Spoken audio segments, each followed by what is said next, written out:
The topic today is to take back your life. So many of us, our lives they just run away on because of the busyness of life. We get caught up in the rat race and we kind of lose our way. And this, take your life back. What does that look like for you? Are you intrigued by this? It's like, my gosh, it's like your second chance or your third chance or your fifth chance, whatever that looks like. But you say, I want to get my life back. I want to make a difference in the world. You ever do that, the thing with Paul? Paul's like, I know the good I ought to do, and yet I don't do it. And I know the stuff that I shouldn't do, and yet I do it. It's like that dilemma. It's that paradox. And all of us enter into that, right? If we're honest with ourselves, it could happen 5 times in a day, right? And here's the point, is to get your life back, though, to be consistent, to hear from God on a regular basis, and then go out and be used by God, to serve Him. I think this is what this series is going to be touching on. And so I have a question for you. All right, so my first question is just to get, how many of you would say, and I really want you to raise your hand, how many of you would you say life is great and going as planned?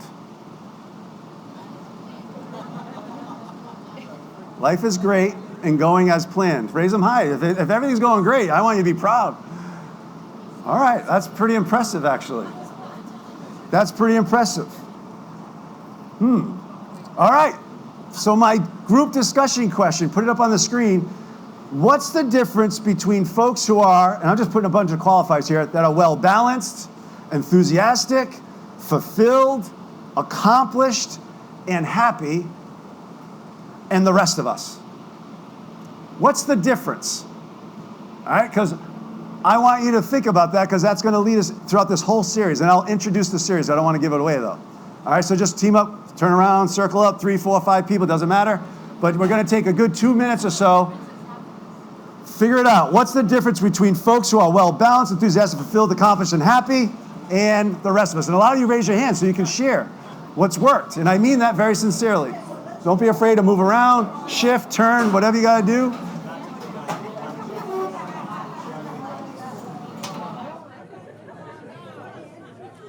Okay, so now let's report back. What's one thing that you heard, whether you said it or someone you heard in your group say, what's one thing that you think stood out to you and you'd like to share with the rest?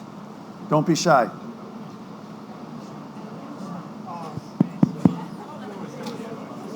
Come on, each group should have one person ready to go.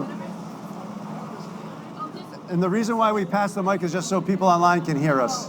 Okay, so we came up with discipline would be the difference. So some of us are not as disciplined as we should be. Nice. Yeah. Disciplined. All right. Love it. What else? A lot of things are... I can't even hear it. Yeah, it's on. Okay, a lot of things are your circumstances, but if you dig a little deeper, becomes your perspective on those circumstances. And while you're going through that perspective is the hope underneath that God's going to take you through that. So you keep digging, you'll keep going. Nice. So circumstances obviously plays a role in our lives, but then your perspective and then hope couched in that. Excellent. What else? Come on, this side has to represent a little bit. He took it. I think it's courage. Maybe courage is part of the answer. Courage is definitely part of the answer. I was going to take the mic before, but I chickened out.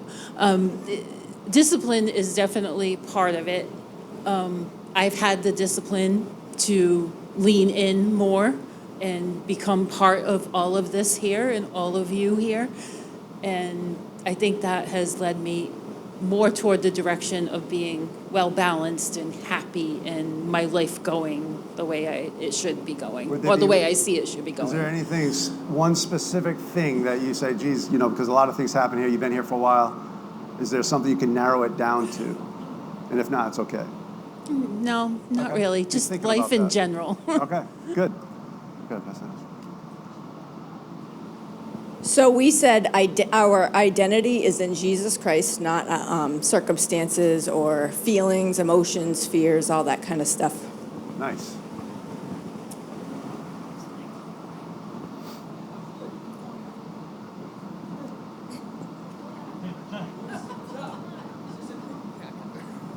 This is a big group. We said, kind of an attitude, right? So how our attitude affects our search for balance, enthusiasm, and fulfillment. So how we approach our circumstances, I guess, which is what everyone's kind of saying, but our attitude. I love it. Anyone else? Just hold the mic. Oh, right here. Pass it forward if you don't mind. We're going to go short today, Tom. We're going to be short today, right?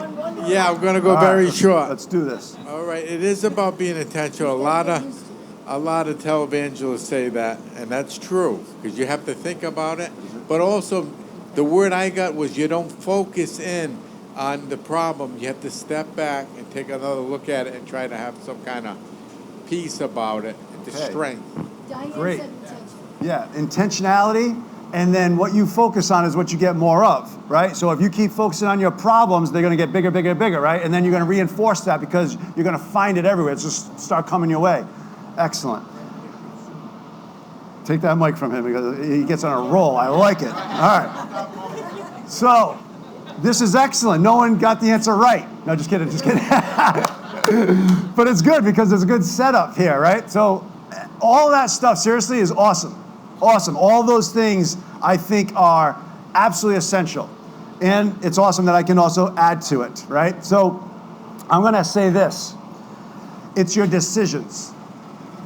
We're going to talk 7 weeks about the importance of your ability to make good decisions. If you think about it, your life, the way it is, you can say, in these 3 areas of my life, I'm doing really, really well. I would say if you did a deep dive into that, you'd probably made some great decisions along the way that allowed you to be there. Then these other areas, this 1 or 2 areas over here that aren't going so well, if you did a deep dive, you'd say, oh my gosh, I made some serious decisions here where I didn't make great ones, right? And I literally think that you could look at your whole life that way, and you are the way you are based on the decisions that you made up to this point. The good news is that you can change anytime. You can start making different decisions. All right, so we're going to look at that. And so the name of this series is called Pre-Decide. Okay, we're going to be talking about that. You pre-decide who you want to be, how you want to respond. You pre-decide on your values, you pre-decide on your beliefs, those kinds of things. That allows you to shape your perspective, allows you to be intentional, allows you to have the right attitude, all of those things. Because you pre-decided a long time ago, this is who I am. You know what I mean? Like if I'm a person of faith, you pre-decided that. If I am a person who's consistent and determined and disciplined, you pre-decided that. You didn't just all of a sudden, you're not just that all of a sudden, you decide that. Because you see something about, wow, when I'm disciplined or I see other people that are disciplined, there's some fruit of that. And so I'm going to determine that's what I'm going to be. And then 5 years later, all of a sudden people say, wow, you're really consistent, you're really disciplined. Okay, so you pre-decide. This is a series by Craig Rochelle, by the way. So Life Church, some of you know, one of the fastest growing churches in America. And so we're gleaning from their outlines. And so for the next 7 weeks, we're going to be talking about different topics that will help us with this idea of making great decisions. Now let's start with what it's not, okay? Because I think when we're honest, we can make a lot of excuses as to why my life isn't where I want it to be. If we get really deep in it, it's like, I live a life, I have a lot of regrets in my life. If I dig into that, I'm very insecure in these areas, or I have a lot of fears in this area, or I play it safe. Like there's all these things that kind of sneak in, and sometimes they win the day, and sometimes they don't. And so how do we get underneath that, right? And so it's not how smart you are. Some people, they say, if you're super intelligent, you can think your way out of different things, right? You're so smart that, that's how you can make better decisions. You can get ahead, those kinds of things. Or it's not how talented you are, right? Or it's not how rich you are. Or it's not how you look. Because some people look at these different things and like, if I had that, if I looked like that, then I would achieve and I'd be fulfilled and all these different things. But the problem is we all know very smart people who are miserable, right? We know talented people who are broke. We know rich people who are empty. We know attractive people who can't stay in a relationship, right? So it's not these things. What is it that causes some people to excel and flourish and others to just get by and settle for the ordinary is our decisions. And I would say in faith, right? It's all going to be couched in faith. So over the next 7 weeks, I think this is critically important to lean in and take your time and start thinking about these questions. Start thinking about the areas of your life that really, really matter. We're going to look at what I consider to be the most important areas of life. And then we're going to go deeper into it and see where we come with it. So here's a quote by Craig Rochelle. The quality of your decisions determines the quality of your life. It seems simple, but really think about that and examine that. What's working and what's not working in your life. Let's say it out loud. Ready? 1, 2, 3.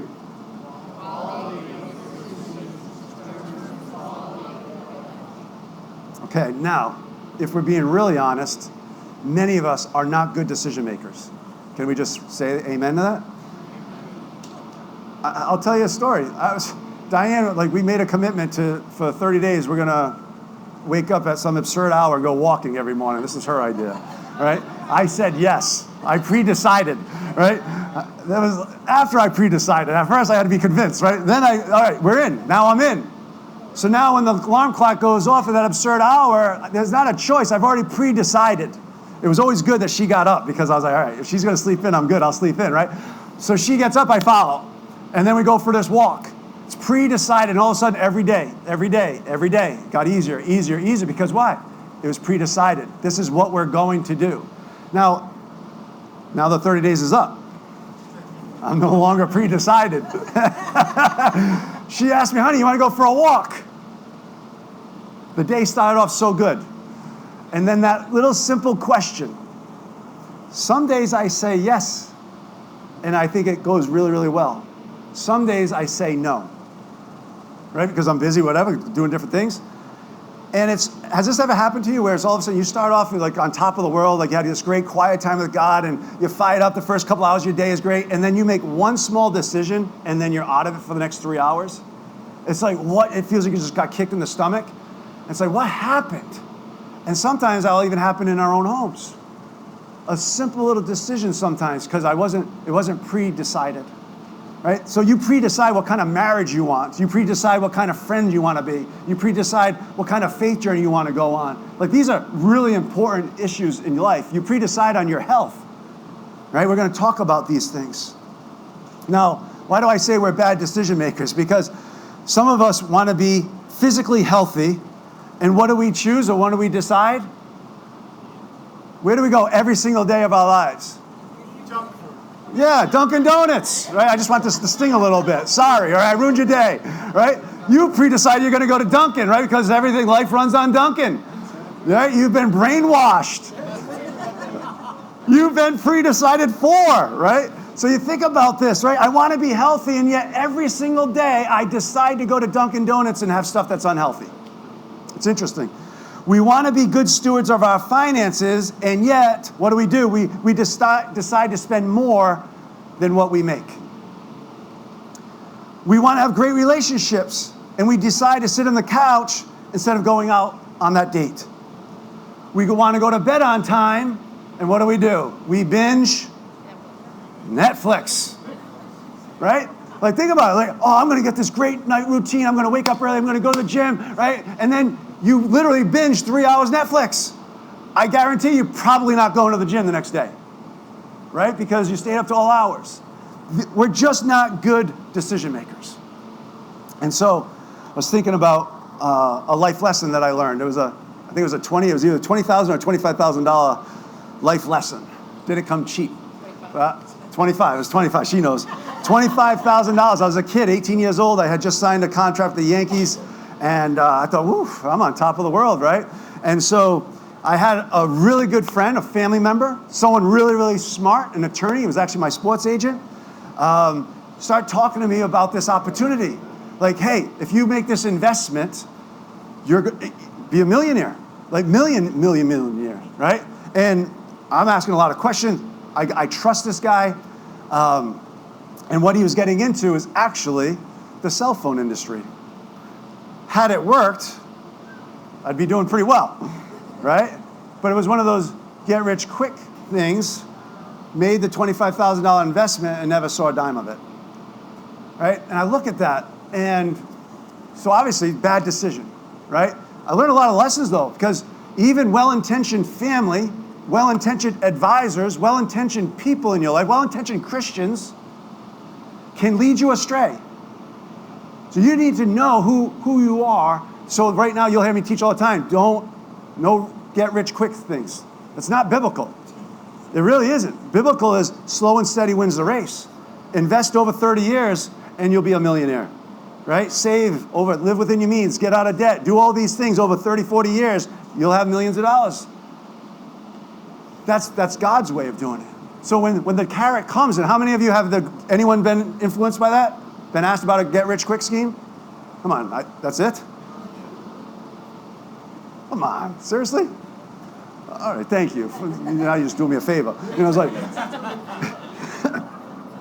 it's tantalizing though, depending on who it comes from, depending on where you're at in life. You know what I mean? Like if you're feeling insecure, you're feeling weak, you're not on top of your game, it's like, whoa, that's enticing. Maybe that'll give me the jump start that I need. That's just maybe that was God, right? Interesting how we can do that.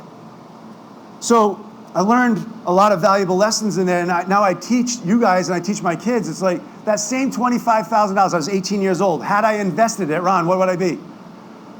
What would I be? It'd be over $1 million. I've done the math.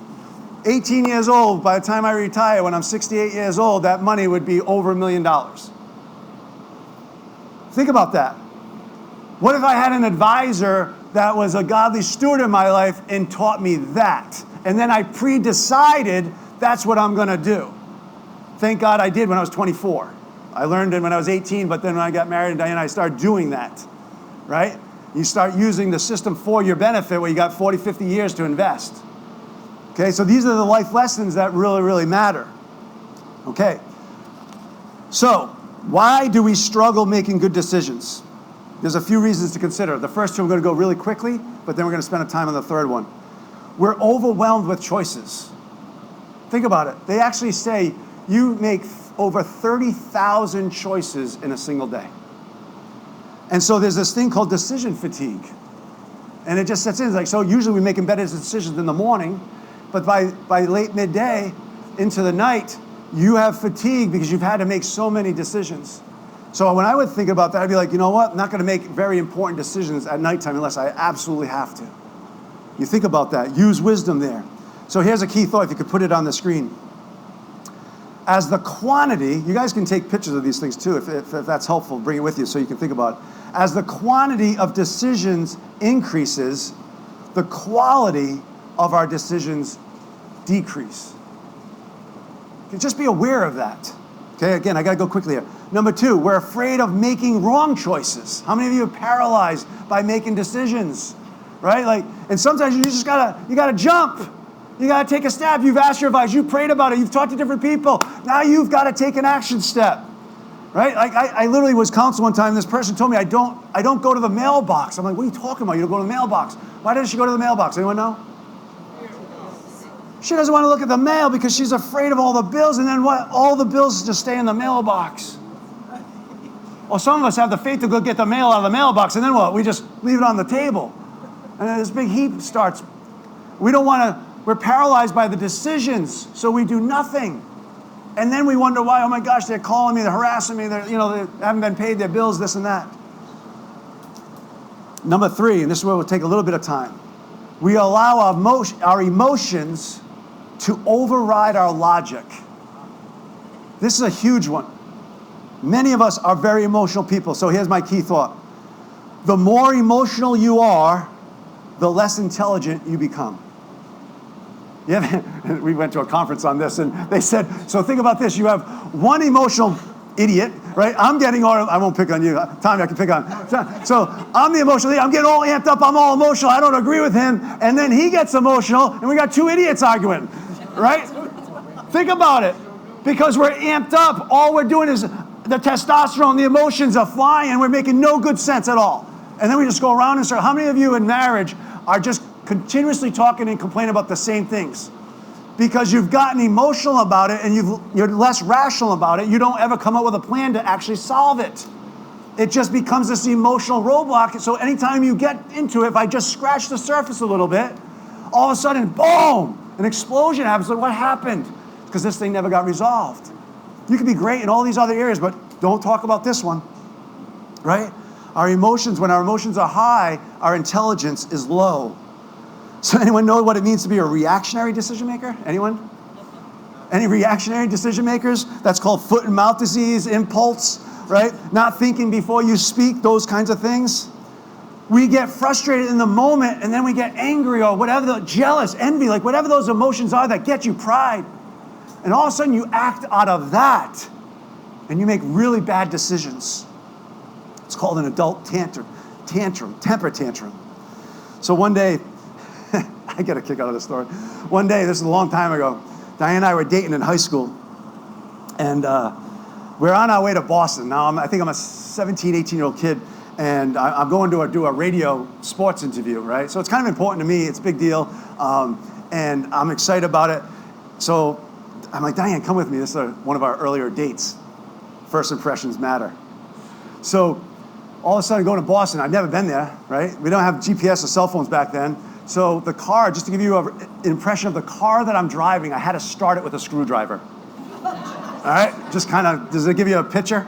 Like, you know, you had to like literally put it in the ignition and somehow it turned on. I'm like, okay, I'm gonna get electrocuted, right? So we make our way. Ever heard of Starro Drive? Oh yeah. Starro Drive comes with expletives in my mind, right? Like that, beep, beep, beep, Starro Drive. Because you can go on Starro Drive and just keep hitting Starro Drive and never get to where you're going. Do you know that? And there's a toll booth. Now, mind you, my car, the blinker didn't work.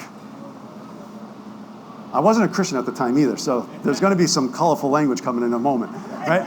So now I'm getting heated. It's getting late. It looks like I'm not going to make my interview. I've seen Starro Drive and I've seen this toll booth 3 times, and she's sitting next to me, and I'm doing everything. I'm gripping this steering wheel. I'm like doing everything to contain myself, but I'm losing it. Then I got people beeping at me and flipping me off because my blinker's not working. So this one time I pull up to this stupid toll booth one last time, and I'm like, I am not going through this thing again.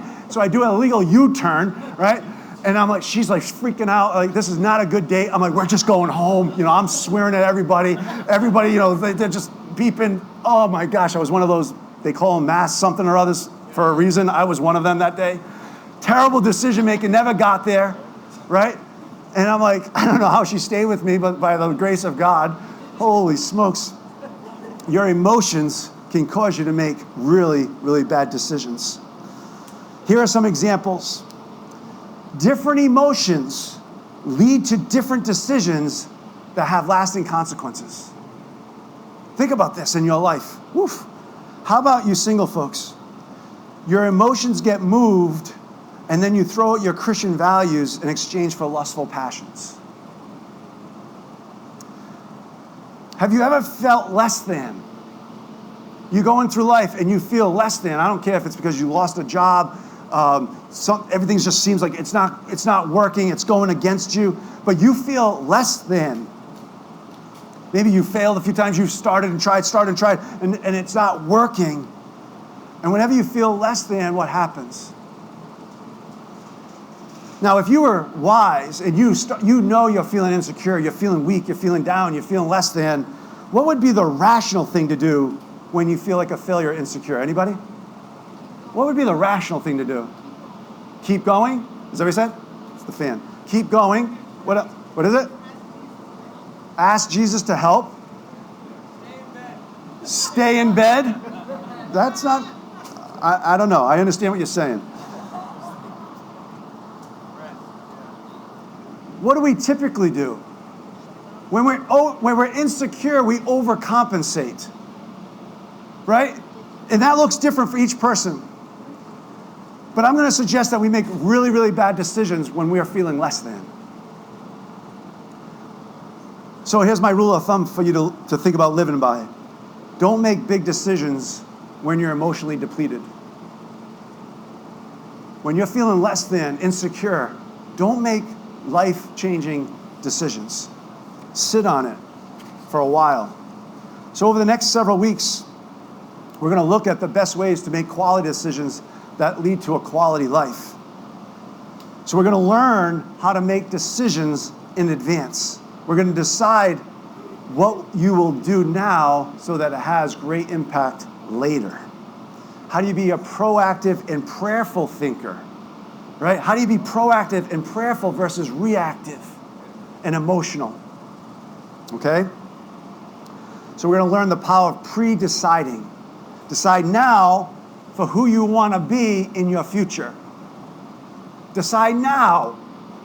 You hear me, if you guys are online with me during the week at all, I talk a lot about this. Because I think about, I want you to have a 20-year view.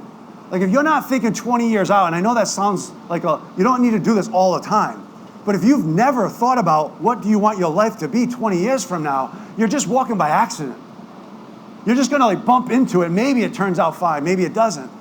But if you have an intentionality, you start looking at your health. Think about this for a second. 20 years from now, what do you want to look like in your health, in your fitness? Some of you need motivation. Like are you going to be able to play with your grandchildren? Are you going to be able to go up a flight of stairs? Are you going to be able to do the things you really love to do? Or are you going to be so out of shape that you just can't do those things anymore? Like you have to predetermine that. You got to pre-choose that. So all of a sudden, if that's what I want to be 20 years from now, guess what I need to do today? And the next day, and the next day. And I pre-decide it. Every day I go for a walk. Every day I'm going to eat healthy. Every day, right? Small, incremental changes. 20 years from now, you're healthy. You're the person that you wanted to be. Same thing in your finances. Right? Like, I want to read to you Proverbs 16:3. Commit, big word, commit to the Lord whatever you do, and He will establish your plans. Right? This is a very spiritual exercise. When I'm talking about making decisions, this isn't like a self-help thing. This is like the most spiritual thing you can possibly do. You bring Christ into the middle of your decision making. And then Psalm 37:4-5. Delight yourself in the Lord. I think everything starts there. And He will give you the desires of your heart. Commit your way to the Lord. Trust in Him. And He will bring it to pass. Right? Everything that we're going to be talking about is couched in that thought. So put up the next slide. It says, when faced with, and then there's a blank line, I have pre-decided. So when faced with X circumstances, like Michael and Angela were talking about earlier, when we're faced with these circumstances, I've already pre-decided to do Y, or A, or B, or whatever. Like you've already thought it through. And I would encourage you, literally, put in the blanks the different things that you're going through.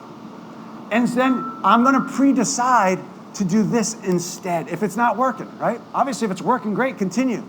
But the areas that aren't working, so health, finances, relationships, spiritual formation, character in Christ, your career and retirement, right? If you're not thinking about what's going to happen when you retire, you're not going to have a great retirement.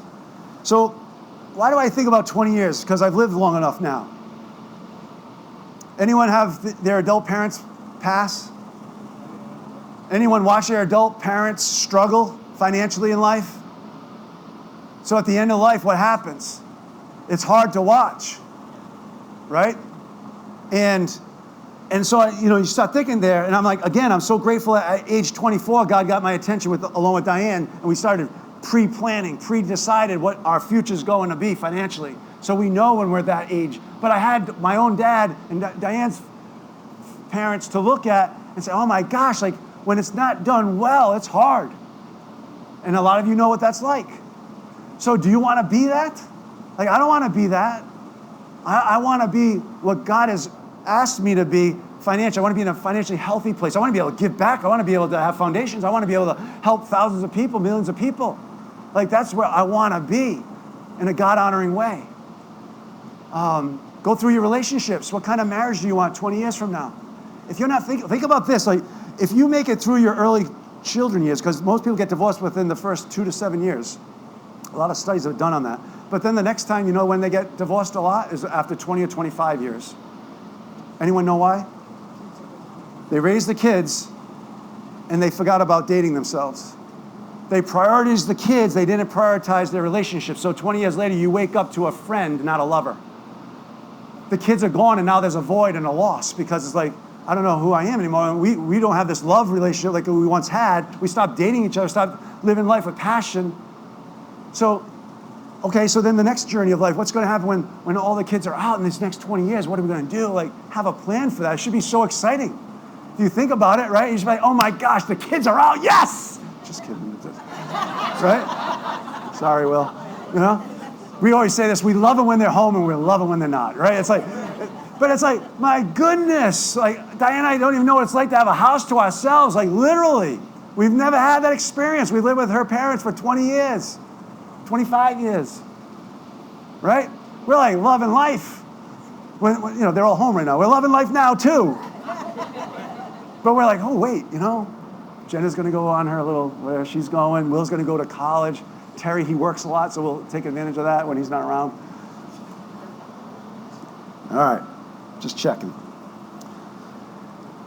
It all starts with pre-deciding in your relationship with God. All right? Two things to really consider. Have you pre-decided to do what God wants you to do because you believe he has your best in mind? That's a pre-decision. Because if you haven't decided that, whenever life happens bad to you, you're like, whew, right? Like it takes the wind out of your sails in a bad way, and it can keep you down there for a very long time. But like Eric was saying earlier, it's like when life happens to you and you understand that God's in everything, it's like, no, there's a lesson to be learned there. There's something about that God is trying to shape me in, or he has a word for me. There's something about this trial that I'm going through that's going to make me better in the long run. It's a whole different perspective shift. Because I pre-decided that I'm going to do what God wants because I believe he has my best in mind. Second one, I pre-decide that he knows best, so I will trust him when life doesn't go as planned. Do you believe that he has your best in mind? Have you pre-decided these things? My prayer for you over these next 7 weeks, if you haven't, that you will lean into that, because those two things will change your life. Everything else falls under that. Once you have those two things figured out, all of a sudden you can bring that into your health, into your finances, your relationships, etc. So I won't go into two of them, but we're going to be talking about Abraham, right? Abraham, most of you know the story of Abraham, so I'm not going to go into it right now, but he was called, right? And I'm going to make you the father of many nations. I'm going to call you to be a blessing. But he had to leave everything he knew. Like that takes something. Like if I ask you right now, I've called you, I want to send you on this journey. You got to leave everything and everyone you know behind. That takes something. So he was a man that said yes to God. I have faith in God. And then all of a sudden he faced the greatest trial of his life, which was what? Take your own son's life. Like I don't understand that. I don't understand that. But he doesn't hesitate in that because he's come to know this God that he trusts. Somehow, some way, he'll make it work. That's a powerful story. We talked about the book of Ruth. We'll talk about her, but she decided, no, wherever you go, Naomi, whatever God you serve, I'm going to serve. I pre-decide that. So no matter what happens, I'm with you. Pre-decided. And then put up Daniel 1:8. We're going to talk about Daniel over the coming weeks. But Daniel resolved, right? He pre-decided. He resolved not to defile himself with the royal food and wine. And he asked the chief official for permission not to defile himself this way. And if you know this story, it's awesome how the blessings come from his willingness to stand up for what he believes when everyone else, right, the same background, the same heritage, the same Judaism, like they're succumbing to it. And he's like, no, I trust you, God, come what may. These are some beautiful things to think about. So let me leave you with this question. What do you value? I would encourage you, write them down. You know, we were fortunate to receive wisdom when we were raising children. Diane and I chose 5 family values before the kids were even born. Raised our kids on these are the 5 values that matter to us no matter what. We had signs made and we put them in the basement. Do your best, lead by example. These kinds of things, like make sure that they see it all the time. We talk about it all the time. What are your values? Do you value integrity? Do you value purity? Do you value following God? What do you value? Do you value health and balance? These are very important things because what you value, the places that you value most, you'll actually be able to make the decisions most easily. Because you value it. The places where you haven't thought about and you're reacting, the places where we'll struggle. So with that, I'm going to bring up Eric. He'll close us in a song. I'm going to say a prayer, then he'll sing. Jesus, thank you that we're going to be entering into this series about how do we pre-decide in these different ways so that our lives can be fulfilled in Christ. We want to live life to the fullest in him in all these different ways. And we want to be able to look in advance. But also, we want to even look out to the next week, the next day. Help us to do all of this by your Spirit's power and through your word. In Jesus' name, amen.